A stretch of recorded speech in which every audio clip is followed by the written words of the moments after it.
We're here to celebrate the deployment of live oral vaccine for Adenovirus Type 4 and Adenovirus Type 7.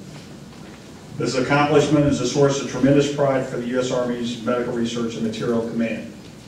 However, we do almost nothing all by ourselves here at MRMC. The program for this ceremony certainly provides testimony to that fact. By the way, I counted the people mentioned by name. It's 210, so I'll save the rest of you the trouble.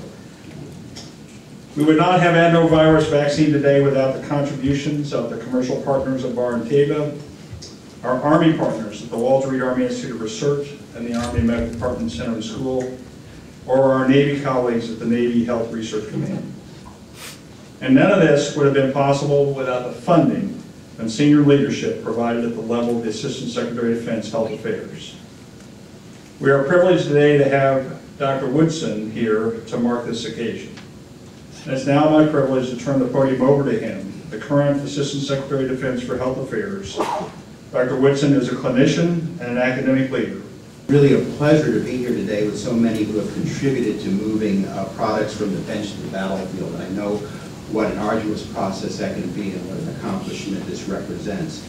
To the staff of the Medical Research and Materiel Command and to the partners from industry, I offer you my congratulations and, more importantly, my thanks for a job well done and for what you've accomplished.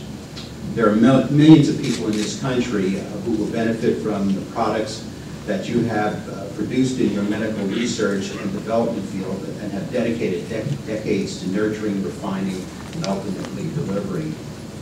And they have no idea what it takes to move from an idea, on the one hand, to a clinical trial, to FDA review, and then to safe manufacture and delivery of the product.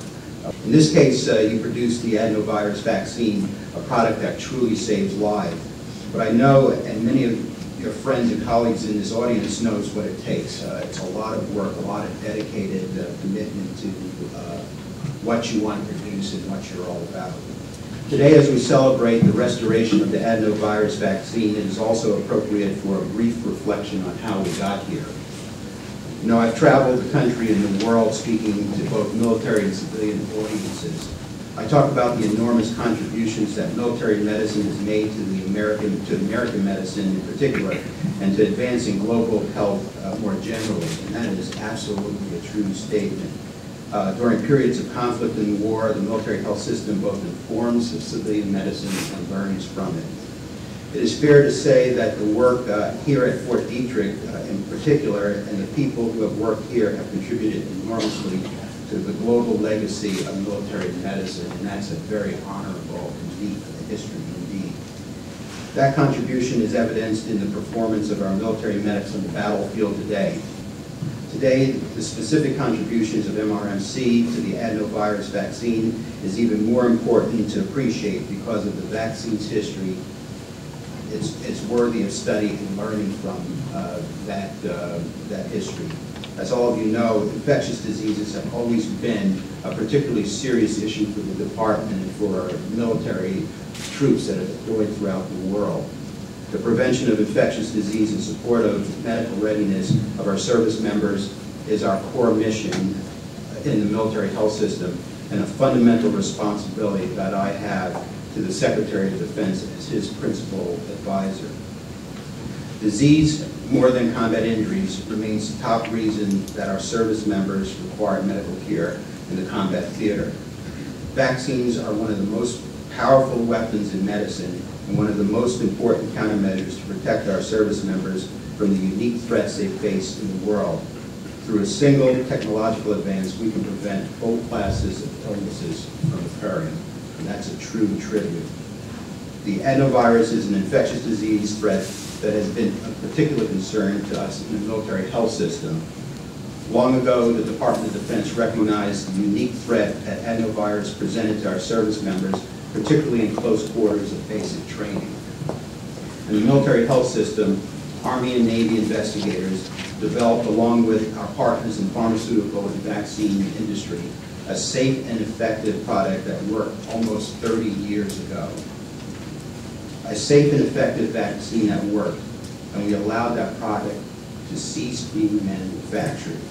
The scientific expertise here at MRMC went into high gear, and again, in partnership with our industry partners, Barr Laboratories and Teva Pharmaceuticals, you brought together experts in the program management, vaccine manufacturing, logistics, contracting, and the basic business functions to ensure that we would conduct clinical trials and receive FDA licensure. I am intimately familiar with how difficult this is, and this was no small feat. Almost immediately upon deployment of this vaccine, our exceptional health surveillance systems were able to demonstrate to all what added protection this vaccine offered to our personnel.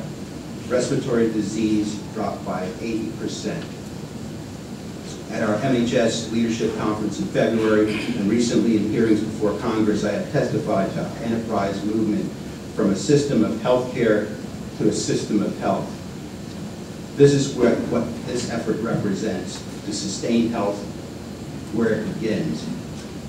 I am certain that we will not make the same mistake again in this area, but the successes we celebrate today in bringing this product back into production needs to be remembered across the entire portfolio of threats and the portfolio of countermeasures we have in the military pipeline and in our inventory. Finally, I want to say a brief word about trust. One of the things that we are celebrating today is also a renewal of trust. The military health system is not a bystander, but a leader in renewing our trust with those we serve. You have produced a product that works, that prevents disease, saves lives, and that is safe. You are helping us to fulfill our most solemn role to safeguard the health of those entrusted to us we are charged with caring for. We are not a perfect organization, but no organization is. But we are an organization that avoids self-delusions, that recognizes when it has erred and fixes the problem. I am appreciative of the unique role that all play here in our system. Your achievements today bring great credit upon military medicine, and I am proud and honored to be among you today. Thank you so much for asking me to join you this afternoon, and congratulations on this seminal event. Those of you in the business of developing medical products, particularly drugs or vaccines, know how truly hard this business is and what it took to get adenovirus back in production. For any of our medical products, the urgency is great, the need's compelling, but the obstacles are truly daunting, such that the logical mind might say at any point, we can't do this.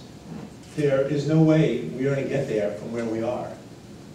But the reality is, for the passion that our scientists bring to the bench, that our folks supporting, whether it be in regulatory or legal or any of these other areas, and what the commercial partner brings to the table, through this commitment to the product, we get a success story every once in a while.